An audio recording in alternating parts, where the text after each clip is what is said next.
Assalamualaikum warahmatullahi wabarakatuh.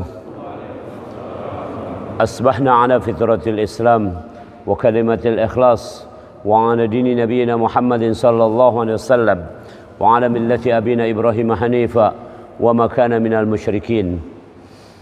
Faqala ta'ala a'udzu billahi minasy syaithanir rajim. Wa minan nasi man yaqulu rabbana atina fid dunya wa ma lahu fil akhirati min khalaq.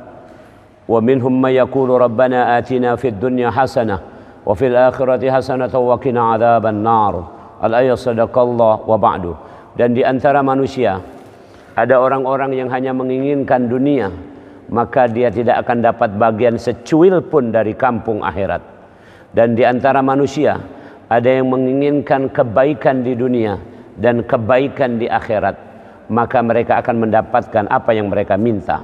Hadirin rahimakumullah, dan yang ada di rumah atau dimanapun dengan Zoom meeting ini, mari sama-sama kita pagi hari ini merenungkan satu hal dulu. Satu, yaitu bersyukur kepada Allah. Bersyukur kepada Allah. Syukur itu ada 5. Yang pertama, bersyukur masih punya makanan atau materi. Kita punya materi yang masih melimpah, masih melimpah. Itu bersyukurnya. Yang kedua, bersyukur kita masih bisa, akal kita ini setiap hari menerima ilmu. Artinya ada ilmu. Karena tanpa ilmu hidup ini nganar. Tanpa ilmu hidup ini tidak jelas. Dengan ilmu akan menjadi jelas. Nanti saya akan terangkan salah satu dampaknya dari masalah ilmu. Terutama misalnya di masa pandemi ini banyak orang tidak berpatokan pada ilmu. Oke. Yang ketiga, bersyukur bahwa kita ini sehat.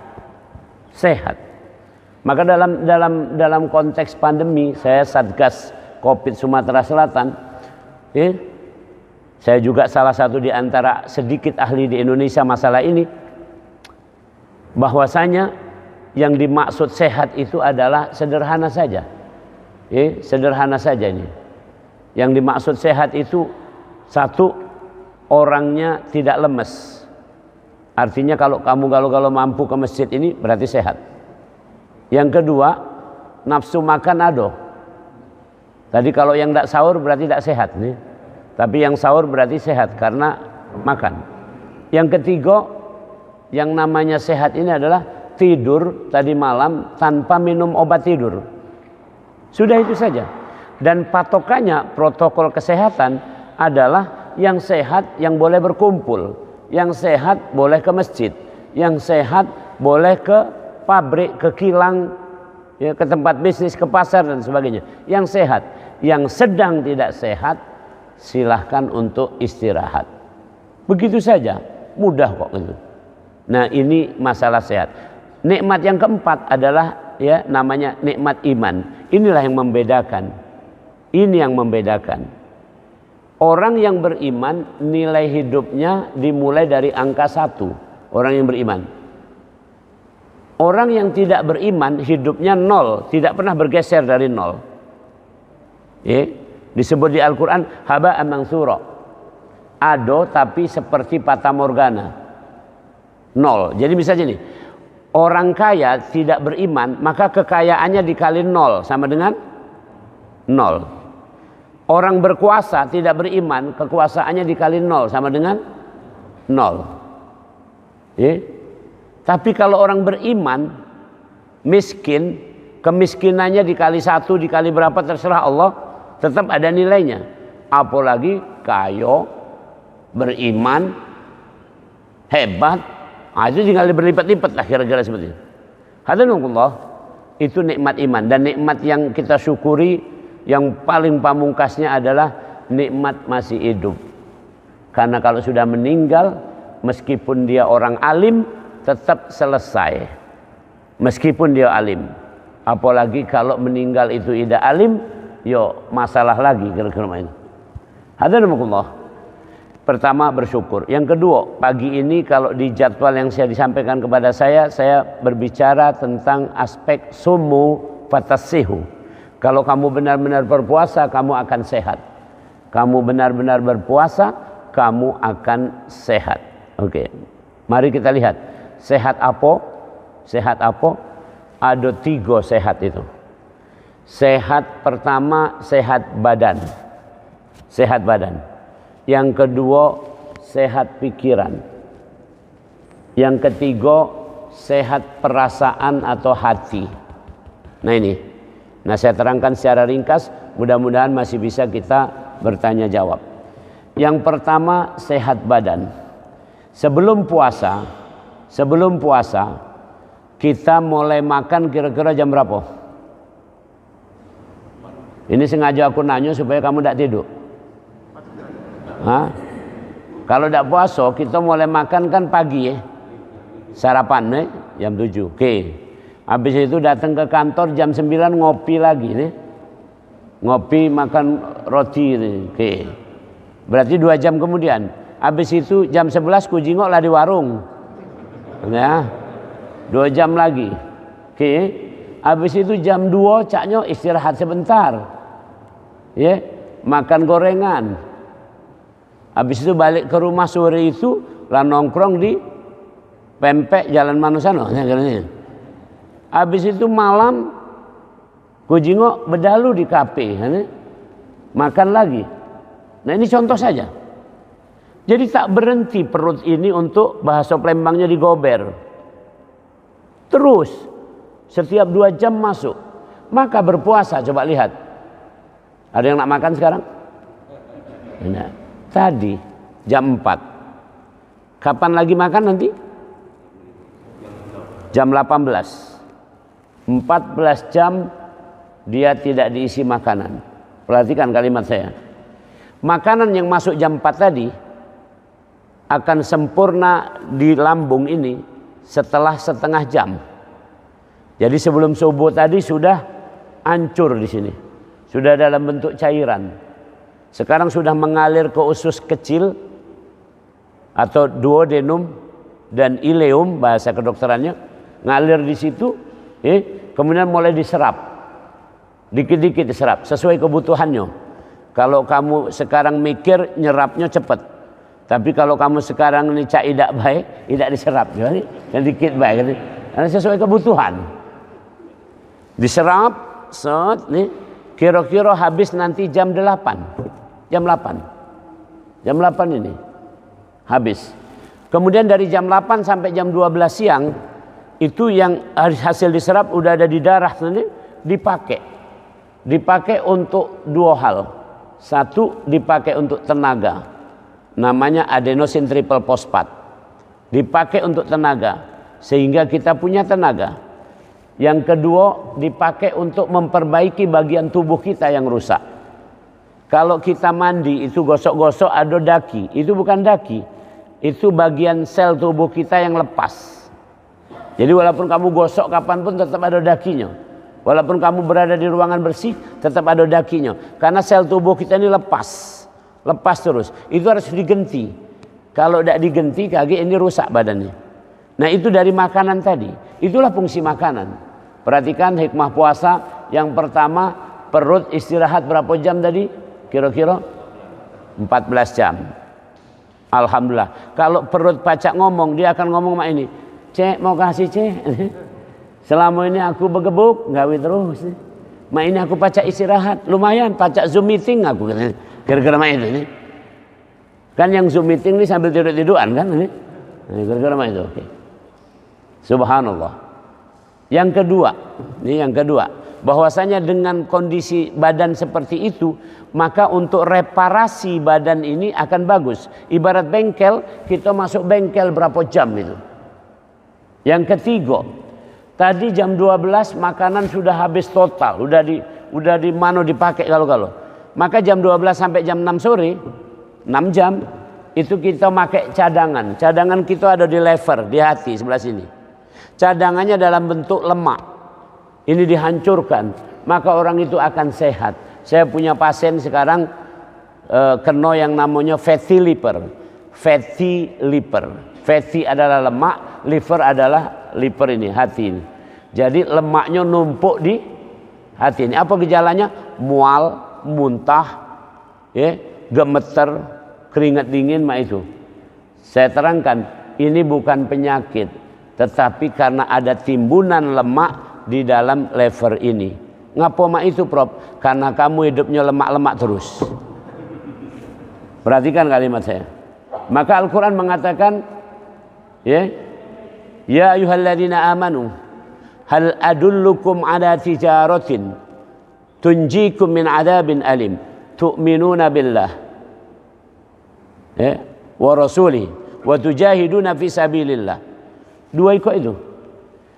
Wahai orang-orang yang beriman, maukah engkau diberitahu tentang urusan yang bisa menyelamatkan kamu dunia akhirat? Mau ya Allah, jawabannya gitu. Yaitu kamu bersusah payah, sebelum bersusah payah kamu beriman. Beriman dan berjihad. Jihad itu susah payah. Jadi kalau kita bersusah payah, subhanallah. Saya tadi cerita sama anak saya. Aku kalau lagi pergi ceramah subuh ini, itu jadi ingat. Saya berkeliaran ceramah subuh ini kira-kira waktu itu yang mulai hampir setiap subuh itu kira-kira waktu itu koas atau dokter muda. Usianya waktu itu 22 tahun. Sejak 22 tahun, mak ini anak 50. Jadi akulah berkeliaran itu kira-kira 28 tahun nih. 28 tahun pagi ini. Jadi aku tercium lah mambu-mambu pasar, mambu-mambu bensin itu kan. Mambu-mambu solar. Duduk-duduk di mana kira-kira mak itu subuh mak ini. Kenapa? Kalau saya pikir-pikir itulah bersusah payah. Subuh, bangun, ngaji dan seterusnya. Susah payah itu, tidak mudah. Lemak tak kalau subuhnya habis subuh ini tidur lagi? Lemak cek, nih jawabannya itu lemak itulah. Maka ulang ini. Sehat yang ketiga karena kita makan tadi apa? Dihancurkan seluruh lemak-lemak yang ada di hati ini. Maka kita menjadi insan yang bersemangat. Selanjutnya bahwasanya secara fisik orang yang berpuasa terbukti. Nih saya kasih contoh nih. Ini tangan saya lah nih. Tangan telunjuk saya panjangnya segini nih. Ini di dalam tubuh manusia ada zat namanya telomer. Telomer manusia itu sepanjang ini. Kaget kalau dia bertambah umur pendek. Ini pendek. Jadi pendek itu lama-lama pol habis di sini.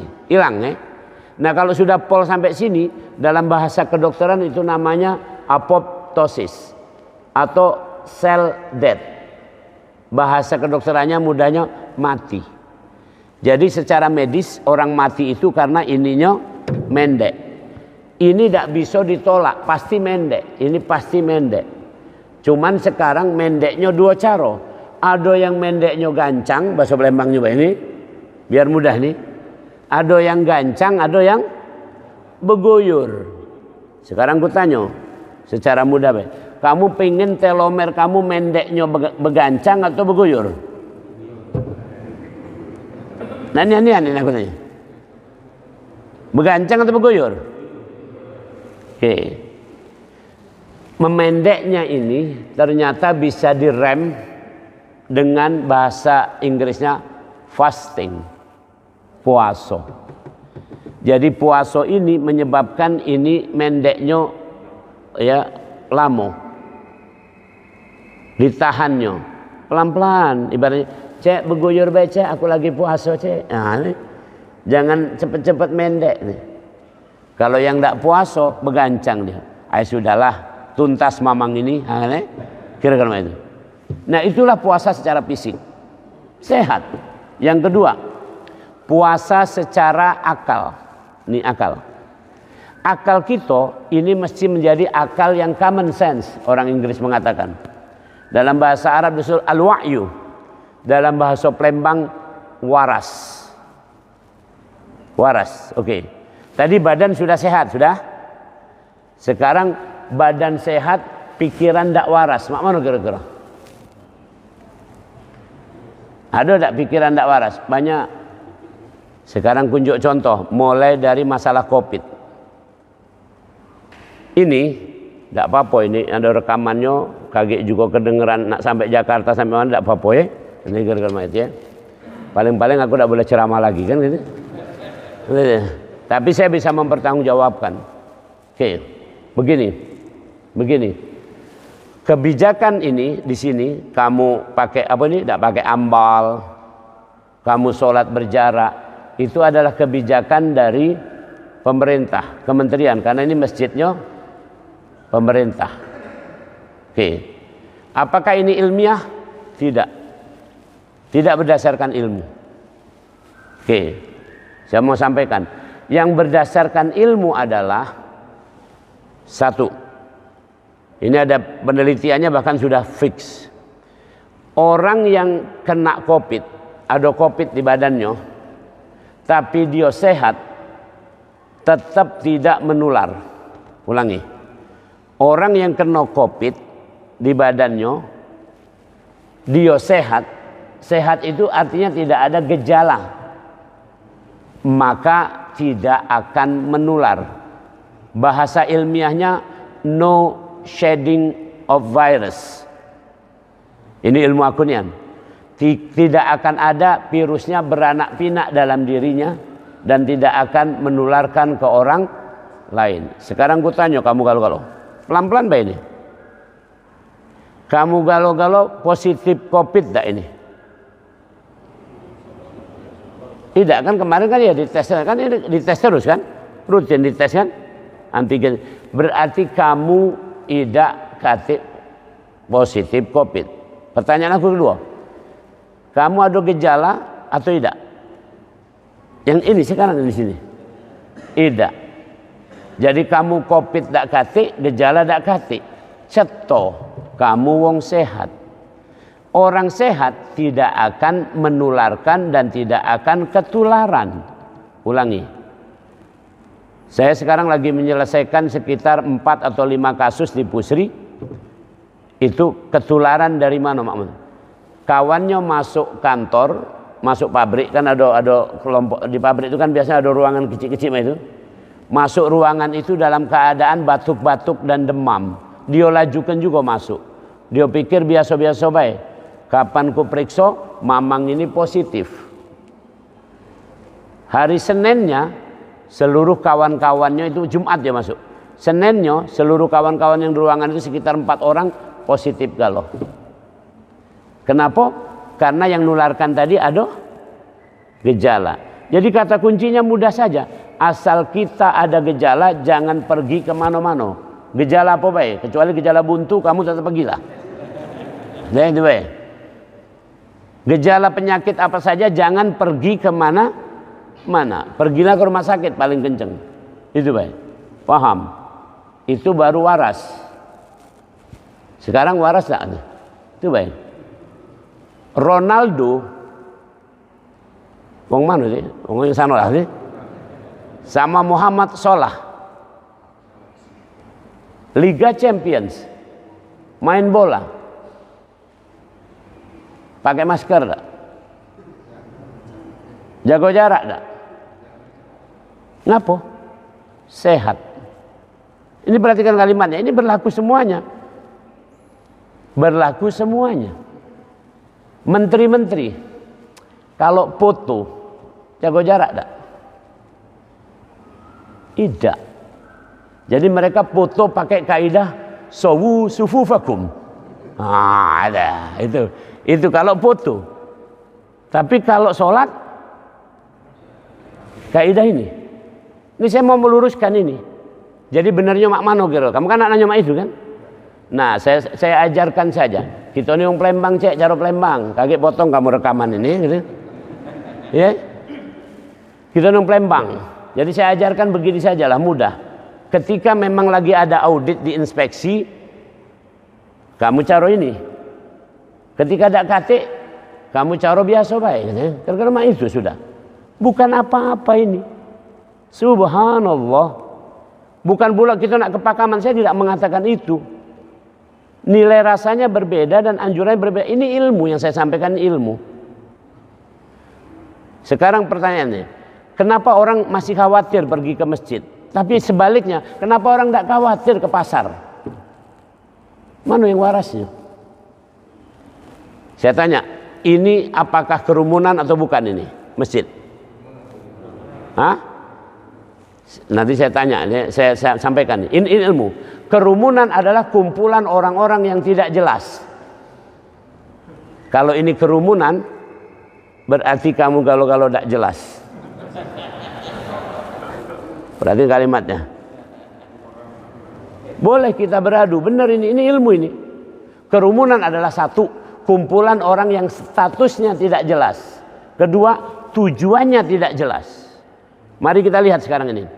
Antum statusnya siapa nih? Satu, muslim, jelas. Yang kedua, ini adalah orang lingkungan Pertamina. Makanya dalam kaidah Covid sebenarnya adalah pentingnya seperti kaidah Rasulullah mengatakan, kamu yang ada di tempat ini jangan metu ke tempat lain, yang lain-lain jangan masuk ke sini. Maka ini lebih baik memang lingkungan sini baik ke rumah itu. Jadi tahu kamu kalau ini jelas nih. Coba ada yang tidak jelas di sini. Aku luar memang ini. Cuman kan aku dari 2003 aku lah di sini ini.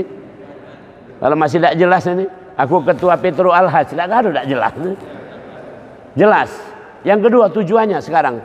Ada tidak kamu di sini tadi tujuannya nak maling sendal? Atau nak gocok aku? Ini. Jelas semua tujuannya dalam rangka sholat kemudian mendengarkan tausiah. Sekarang di pasar, siapa yang bisa memastikan? Ada pedagang, ada pembeli, copet? Yang nak bebala? Yang sedang sakit? Ada. Ini satu kasus, ada ibu-ibu sakit masuk ke pasar tetap. Rupanya ibu-ibu itu menderita COVID.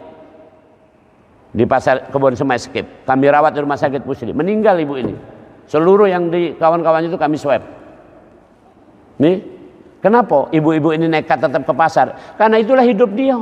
Kalau tidak ke pasar, tidak makan dia. Tapi kalau sini kan option. Ini pengajian ini adalah sunnah. Datang ke masjid ini juga sunnah muakkad. Yang wajibnya sholat subuh. Kan itu. Artinya apa? Artinya ini pilihan. Kalau ini pilihan, berarti yang milih ke sini adalah yang sehat, yang jelas tadi itu. Status dan tujuannya jelas. Karena 5M, M yang keempat adalah menghindari kerumunan. Jadi kalau ini kerumunan, pasti aku tidak datang. Kemarin kamu telepon, Ustadz besok pagi jadwal Ustadz. Insya Allah aku hadir. Aku ngomong sama itu. Karena aku ini satgas, nak nunjuk contoh. Kalau ini kerumunan, aku tidak datang. Karena kena pasal kerumunan. Ini bukan kerumunan. Cuman kalau menurut kamu kerumunan, baliklah sekarang ini. Nian belak-belakan aku ngomong ini. Itu pikiran yang waras. Pelan-pelan. Ini pikiran yang waras. Sekarang saya kasih yang ekstrim lagi. Tidak apa-apa, biar kita ini, otak kita ini bagus. Ada dua calon, entah pilkada, entah legislatif. Dua calon. Sikoknya muslim. Sikoknya bukan muslim. Ulangi, pelan-pelan ini. Kita bicara internal nih. Orang muslim berarti beriman, benar? Kepada Allah. Karena dia mengucap, asyhadu an la ilaha illallah wa asyhadu anna Muhammadar Rasulullah. Saya sampaikan saja dalilnya. Wa may yabtaghi ghairal islami dina fala yuqbala minhu wa huwa fil akhirati minal khasirin. Barang siapa mengambil agama selain Islam, tidak akan diterima di akhirat dan akan menjadi orang yang merugi. Jadi siapa pemain yang mendengar yang bukan muslim juga, cepatlah masuk Islam. Benar. Islam tidak ada masalahnya. Yang ada masalah itu kaum muslimin, orang Islam. Ulangi. Islam tidak ada masalahnya. Yang ada masalah adalah orang Islam. Contoh. Aku tadi kunut. Kamu melok kalau tidak tadi? Jadi, kalau ada yang tidak melok tadi, itu masalah berarti. Yang masalah jadi yang tidak melok tadi, bukan Islamnya. Perhatikan kalimat saya. Imam artinya orang yang diikuti. Makmum artinya orang yang ikuti. Imam baca kunut, kamu mah ini. Melok imam tidak kamu? Terus sampai kata, itu bid'ah misalnya. Sekarang pertanyaan aku, bid'ah itu apa? Sekarang dalam hukum agama itu ada namanya rukun, wajib, sunnah, mubah, makruh, haram. Sekarang aku tanya, kunut itu haram atau tidak? Enggak, ditanya kunut bukan di mananya. Kunut itu haram atau bukan? Kunut itu makruh atau bukan? Kunut itu mubah atau bukan? Kunut itu rukun atau bukan? Artinya kalau sholat subuh ada kunut, tidak ada kunut, tidak jadi masalah kan? Kunut itu wajib bukan? Bukan. Berarti kunut adalah, nah ngapa dia ngomong bid'ah? Yang kedua, ini masalah akal. Sholat adalah dimulai dari takbiratul ihram. Allahu Akbar, benar? Itu baru sholat kan? Kalau sebelum kamu takbir masih ngobrol-ngobrol walaupun kamu lah baris, udah sholat belum? Misalnya imam sudah Allahu Akbar, kamu masih cek, mana? Ini. Udah sholat belum? Belum kan? Nah, oke. Yang kedua, Assalamualaikum warahmatullah, berarti sholat berakhir. Habis Assalamualaikum warahmatullah, kamu nak ke WC boleh tak? Ngidupi handphone boleh tak? Habis salam tadi. Kalau lagi Sami Allahu liman hamidah, nah handphone tak boleh. Tapi Assalamualaikum terus ngidupi handphone, kencing. Ada yang manggil, bapak kita manggil di luar situ, boleh. Ngapa zikir tak boleh? Ada dikasih contoh. Ini tolong dicerna lah. Salaman boleh tak habis itu? Boleh. Sama dengan kamu nih. Ngapa kamu takut salaman mak ini? Covid itu di sini, bukan di sini. Tadi kalau nak ngomongkan waras pikiran itu. Jadi kita tadi ada dua calon nih, Muslim sama bukan Muslim. Sekarang ku tanya. Sekarang karena kamu termakan isu berita, yang Muslim itu ada dituduh korupsi, yang bukan Muslim tidak dituduh korupsi. Aku lah ngomong tadi, orang beriman itu sejahat-jahat orang beriman ada amal, bener? Amalnya dikali iman masih ada nilainya. Sehebat-hebat orang kafir dikali berapa, dikali 0 hasilnya 0. Tak jero-jero kamu ini. Ya Rabbi Karim, ini akal. Jadi puasa ini nak sehat. Jadi habis puasa ini masih balik semula, aku tak tahu lagi deh. Jadi Islam ini bukan jelek. Yang jeleknya kaum muslimin ini yang salah memahami. Maka ada doa Nabi, Allahumma aslih li dini alladhi huwa ismatu amri. Ya Allah, perbaikilah agamaku. Agamaku itu maksudnya bukan agama Islam yang diperbaiki.